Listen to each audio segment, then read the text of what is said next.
अस्सलाम वालेकुम। MS TV के साथ मैं हूं अफजल अली। ट्रेन की पटरी पर खड़ी ये अजीबो-गरीब चीज़ ट्रेन, गाड़ी और हवाई जहाज़ का मिक्सर है।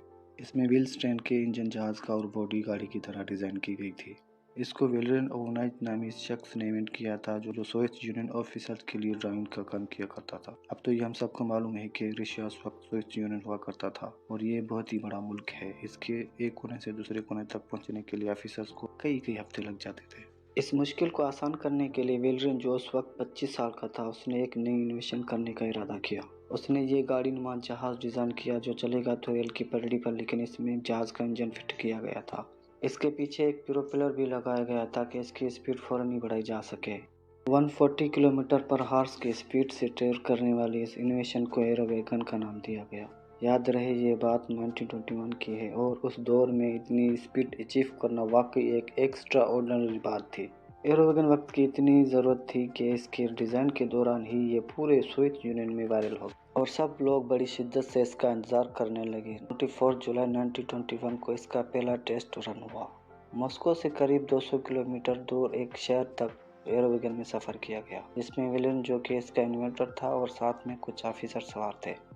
जाते वक्त तो इनका सफ़र बहुत खुशगवार गुजरा, लेकिन वापसी पर एरो वैगन पटरी से उतर गई और भयानक एक्सीडेंट का शिकार हो गई। तमाम सोवियत ऑफिसर समेत विलेन भी इस हादसे में मारा गया। नाजरीन, सोवियत इन्वेंटर विलेन कोई पहला शख्स नहीं था जिसको अपनी ही इन्वेंशन ने मौत के घाट उतार दिया हो। हिस्ट्री में ऐसी बेशुमार कहानियां मौजूद हैं। लाइट हाउस इंग्लैंड के शहर प्लिमथ के साहिल के करीब समंदर में एक ऐसा एरिया है जहां 12 मील तक पत्थर निकले हुए हैं। 17वीं सेंचुरी के दौर में हेनरी वेंस्टली नामी एक इंजीनियर यहाँ से अपनी 5 शिप्स लेकर जा रहे थे। रात के अंधेरे में उनको ये पत्थर दिखाई नहीं दिए, जिसकी वजह से उनकी 2 शिप्स पत्थरों में फंस गईं और टूटकर तबाह हो गईं। उनको ये स्पोर्ट शिपिंग इंडस्ट्री के लिए बहुत खतरनाक लगा। अब क्योंकि वो खुद एक इंजीनियर थे, उन्होंने इस मसले का सलूशन निकालना चाहा। हेनरी ने 1696 में एक लाइट हाउस डिज़ाइन किया जो दूर से ही शिप्स कैप्टन्स को उन पत्थरों से दूर रखने का इशारा देगा। इनकी डिज़ाइन अप्रूव हो गई और उन्होंने लकड़ी और ग्रेनाइट से लाइट हाउस की कंस्ट्रक्शन स्टार्ट कर दी।